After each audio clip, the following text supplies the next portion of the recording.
વિદ્યાર્થી મિત્રો, ધોરણ 3 વિષય કરશો.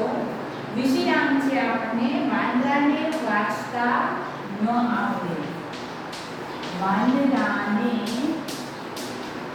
વાંચતા ન આવડે. હવે એમાં આપણે પેજ નંબર 5 સુધી આપણે આગળના લેક્ચરમાં શીખી ગયા હતા, બરાબર. હવે પેજ નંબર 6 પર છૂટી ગયેલો શબ્દ શોધો અને જે વાર્તામાં જોયું વાક્ય ફરીથી લખો. તો એ તમારે અહીંયા હું બોર્ડ ઉપર કરાવું એવી રીતે તમારે કરવાનું છે. એમાં નીચે તમને ઉદાહરણ આપેલું છે કે બારેમાસ એક ઝાડથી બીજા પર ફરતો રહે. તો એમાં તમારે જે શબ્દ છૂટી ગયેલો હોય એ તમારે એના જવાબમાં લખવાનો છે. તો એમાં એને જવાબ લખેલો છે કે બારેમાસ એક ઝાડથી બીજા ઝાડ પર ફરતો રહે. જેમ કે જો તમને સમજાવું છું, ઉદાહરણ છે બારેમાસ એક ઝાડથી બીજા પર ફરતો રહે. બીજા પર ફરતો રહે. તો હવે તેનો આન્સર કેવી રીતે લખી શકો? તો કે જો બારેમાસ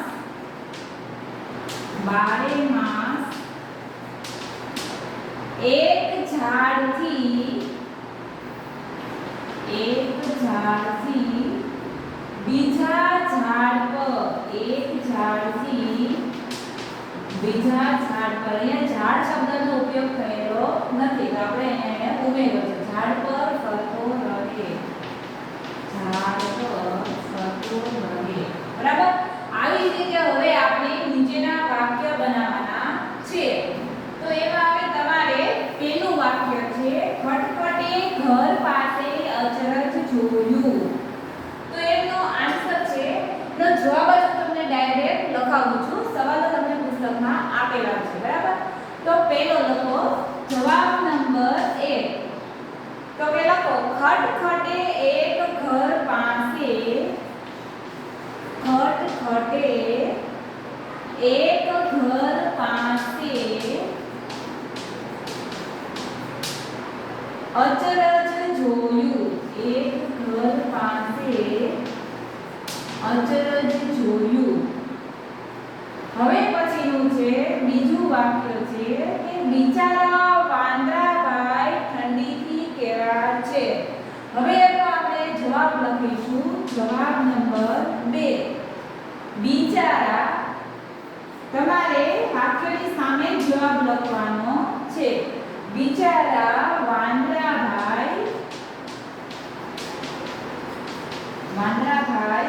ઠંડીથી કેવા થથરે છે. વાંદરાભાઈ ઠંડીથી કેવા થથરે છે.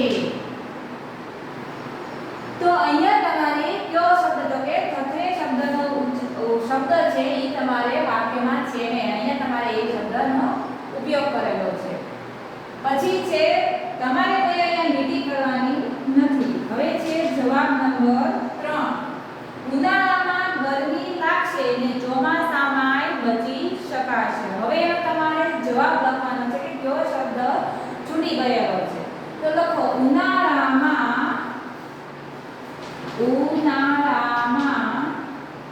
ગરમી ઓછી લાગશે. ઉનાળામાં ગરમી ઓછી લાગશે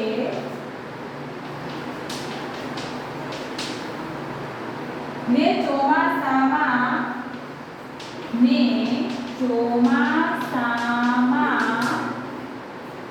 વરસાદથી બચી શકાશે.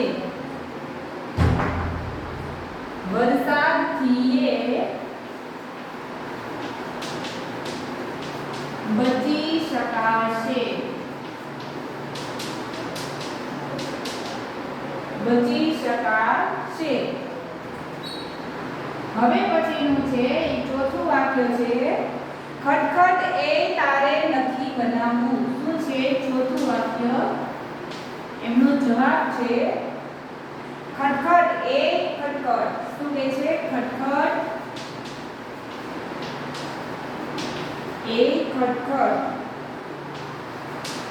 એક ખટખટ તારે ઘર નથી બનાવવું તારે ઘર નથી બનાવવું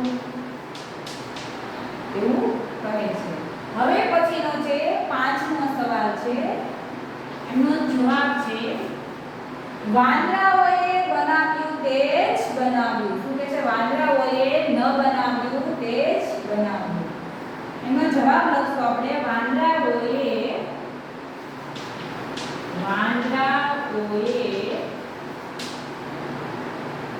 ઘર ન બનાવ્યું ઘર ન બનાવ્યું તે ન જ બનાવ્યું તે ન જ બનાવ્યું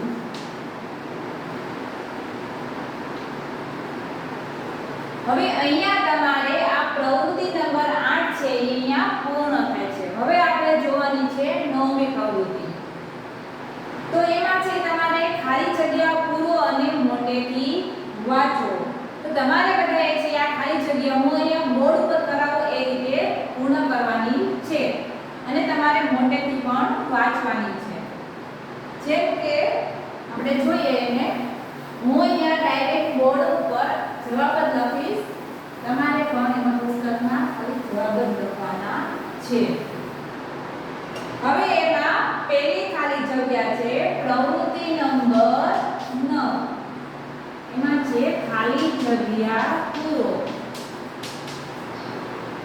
અને મોટેથી વાંચો અને મોટેથી વાંચો હવે એમાં પહેલું છે માણસોને તાપતા જોઈ ખટખટને લાગી એમાં કાઉન્સ આપેલા છે એમાં છે નવાઈ કે નવરાશ તો એમાં શું જવાબ આવશે તો કે ખટખટને નવાઈ લાગી શું લાગી નવાઈ તો પહેલી ખાલી જગ્યામાં લખો જવાબમાં નવાઈ પછીનું બીજું છે માણસો ખાલી જગ્યાથી તાપતા હતા અને વાંદરાઓએ તાપણું કરવા ખાલી જગ્યા ભેગા કર્યા આમાં તમારે છે બે ખાલી જગ્યા આપેલી છે તો બે ખાલી જગ્યા પૂર્ણ કરવાની છે તો પહેલી ખાલી જગ્યા છે કે માણસો ખાલી જગ્યાથી તાપતા હતા માણસો શેનાથી તાપતા હતા તો કે લાલ અંગારાથી તો બીજામાં પહેલી ખાલી જગ્યામાં લખો લાલ અંગારા હવે પછી બીજી ખાલી જગ્યા છે એમાં લખો કે વાંદરાઓએ તાપણું કરવા શું ભેગું કર્યું હતું તો કે લાલ મરચાં તમને સામે ખાલી જગ્યામાં પણ કાઉન્સમાં પણ આપેલું છે લાલ મરચાં પછીનું છે ત્રીજી ખાલી જગ્યા ખટખટે હુબાહુબ કરી પોતાના ખાલી જગ્યાને બોલાવ્યા ખટખટે છે હુબાહુબ કરતા કરતા પોતાના કોને બોલાવ્યા પોતાના મિત્રોને બોલાવ્યા કે વાંદરાઓને બોલાવ્યા તો શું આવશે જવાબમાં મિત્રોને હવે ત્રીજી ખાલી જગ્યામાં તમારે લખવાનું છે મિત્રો બધાએ સારા અક્ષરે લખવાનું છે પછી છે ચોથી ખાલી જગ્યા ઉનાળામાં ખટખટને ખૂબ ખાલી જગ્યા થતો ઉનાળામાં ખાલી ખટખટને શું થતું રેપઝેપ થતો કે પરસેવો થતો તો જવાબમાં શું આવશે ચોથામાં તો કે પરસેવો ખટખટને શું ખૂબ થતું પરસેવો તો ચોથામાં તમારે લખવાનું છે પરસેવો પછીની ખાલી જગ્યા છે પાંચમી છે આખરે થાકીને સુગ્રીએ વાંદરાઓની ખાલી જગ્યા કરવાની છોડી દીધી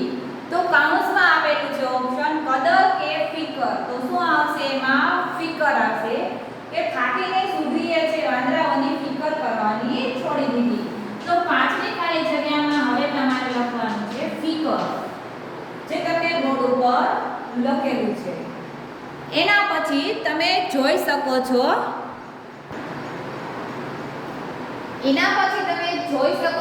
પ્રવૃત્તિ નંબર 10 છે કે બ માંથી સરખા અર્થવાળું વાક્ય શોધી તેનો ક્રમ ચોરસમાં લખો.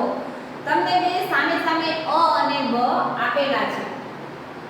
એમાં તમારે અમાં જે વાક્યો લખેલા છે એની સામે બમાં તમને જે વાક્યો આપેલા છે એની સામે સરખા અર્થવાળું વાક્ય જે મળતું હોય એ તમારે એની સામે ચોરસ ખાનામાં લખવાના છે. હવે એમાં તમે જુઓ, એમાં પહેલું છે પ્રવૃત્તિ નંબર 10. એમાં અ અને બ, જેમાં તમને વચ્ચે ચોરસ આપેલા છે, બરાબર? પેલા 5 ચોરસ છે.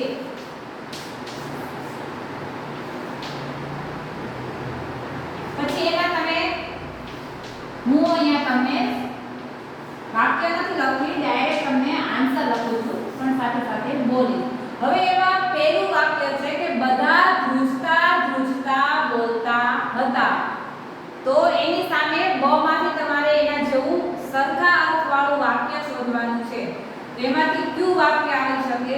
તો કે બ માંથી ગ આવી શકશે. ગ નંબરનું છે એટલે કે તેઓ ઠંડીથી થથરતા થથરતા વાતો કરતા હતા. તો પેલું ચોરસ છે એમાં તમારે લખવાનું છે ગ. લખો બધા. પછીનું છે બીજું, અચાનક વરસાદ તૂટી પડ્યો. અચાનક વરસાદ તૂટી પડ્યો.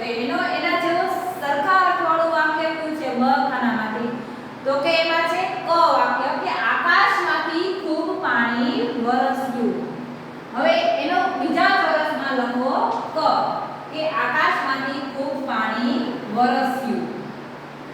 હવે પછીનું છે ત્રીજું, કે આકાશમાંથી આગ વરસી રહી છે. તો એના જેવું સરખા અર્થવાળું વાક્ય છે કે ખૂબ તાપ લાગે છે. તો ખૂબ તાપ લાગે છે એનો નંબર કયો છે? તો કે ઘ છે. તો તમારે બધા એમાં ઘ લખવાનો છે. પછીનું છે ચોથું, બારે માસ એક ઝાડથી બીજા ઝાડ પર ફરે. તો એના જેવું સરખા અર્થવાળું વાક્ય છે, સામે આપેલું છે કે આખું વર્ષ તેઓ ફર્યા કરે. તો એમાં શું આવશે? ચ, ચકલીનો ચ આવશે, બરાબર? આમ તેમ ફર્યા રાખે એનો અર્થ શું થાય છે કે આખું વર્ષ તેઓ ફર્યા કરે એક ઝાડથી બીજા ઝાડ. પાંચમો છે વાંદરાઓએ પૂંછડીઓનો મિનારો બનાવ્યો. તો પાંચમામાં મળતું વાક્ય કયું છે? તો કે તેમણે ઊંચો મિનાર જેવો આકાર કર્યો. એમાં આવશે ખ. તેમણે ઊંચો મિનાર જેવો આકાર કર્યો. હવે આપણે છે પ્રવૃત્તિ નંબર 11 કરવાની નથી. હવે આવશે પ્રવૃત્તિ નંબર 12. તો કે એમાંથી ઋતુ ઓળખો અને લખો. શું છે પ્રવૃત્તિ નંબર 12 માં? ઋતુ ઓળખો અને લખો. તો હવે પછી જોઈએ આપણે પ્રવૃત્તિ નંબર 12, ઋતુ ઓળખો અને લખો. તો એમાં પહેલું છે, હું તમને અહીંથી સવાલ બોલીશ, જવાબ ડાયરેક્ટ બોર્ડ ઉપર લખીશ. એવી જ રીતે તમારે ડાયરેક્ટ જવાબ છે પુસ્તકમાં લખવાના છે કે મારા ઘરમાં મને જરાય ઠંડી ન લાગે. પહેલું છે મારા ઘરમાં મને જરાય ઠંડી ન લાગે. તો ઠંડી કઈ ઋતુમાં આવે? તો કે શિયાળામાં. એનો જવાબ શું લખેલું છે પહેલામાં? શિયાળો. બરાબર? આ તમારે કોઈ બધાને લખેલું છે, લાગો એ લખવાનું નથી. હવે બીજું છે કે બધા વાંદરા પાણીથી ભીંજાઈ ગયા. આપણે ક્યારે ભીંજાઈ જાય? તો કે ચોમાસામાં વરસાદ પડે ત્યારે. તો ઋતુનું નામ શું આવશે? તો કે ચોમાસુ. તો બીજામાં આવશે ચોમાસુ. પછી છે 3 નંબર, સુઘરી માળામાં ઝૂલતી હતી. તો સુઘરી ક્યારે માળામાં ઝૂલે છે? તો કે ઉનાળાની ઋતુમાં. તો ત્રીજામાં આવશે ઉનાળો. પછી છે ચોથું, વાંદરા પૂંછડી માથે મૂકીને બેઠા. વાંદરા પૂંછડી ક્યારે મૂકતા? તો કે ચોમાસામાં. તો ચોથામાં આવશે ચોમાસુ. હવે અહીંયા તમારે પેજ નંબર 7 7 છે એ પૂર્ણ થાય છે. હવે તમારે પાછળ છે પેજ નંબર 8. હવે એમાં પાંચમું છે વાંદરાઓએ માણસોની નકલ કરી. તો ઈ કઈ ઋતુમાં કરેલી હતી? તો કે શિયાળામાં. માણસો જ્યારે તાપણું કરતા હતા લાલ અંગારા, તો વાંદરાઓએ પણ શેનું તાપણું કર્યું? લાલ મરચાંનું તાપણું કર્યું. એટલે કઈ ઋતુમાં હતું? તો કે શિયાળામાં. હવે પછીનું છે છઠ્ઠું વાક્ય. ઝાડના છાંયે બેસી વાંદરા એકબીજાને પંખો નાખતા હતા. ઝાડના છાંયે બેસી વાંદરા એકબીજાને પંખો નાખતા હતા. તો કઈ ઋતુ આવશે? તો કે ઉનાળો. પછીનું છે સાતમું. આકાશમાંથી વરસે આ ડોસી મને પવન ના. એ તો આપણને જોઈ તરત ખ્યાલ આવી જાય કે આ ઉનાળાની ઋતુનું વાક્ય છે. એમાં પણ આવશે ઉનાળો. પછી છે આઠમું. સળગાવીને લાકડા તાપણું કરે માકડા. શું છે? સળગાવીને લાકડા તાપણું કરે માકડા. તો આપણે તાપણું ક્યારે કરી? તો કે શિયાળામાં. તો જવાબમાં શું આવશે? શિયાળો. પછીનું છે નવમું વાક્ય. ડાળે ડાળે ફરીએ ને કૂદીએ ઘરના છાપરા. ડાળે ડાળે ફરીએ ને કૂદીએ ઘરના છાપરા. તો નવમામાં શું આવશે? તો કે શિયાળો. શું આવશે? શિયાળો. પછીનો છે દસમો. ગડગડાટ કરતા વાદળા પાણી આગળ પાછળ. વાદળા ક્યારે ગડગડાટ કરે? તો કે ચોમાસામાં. તો જવાબમાં શું આવશે દસમામાં?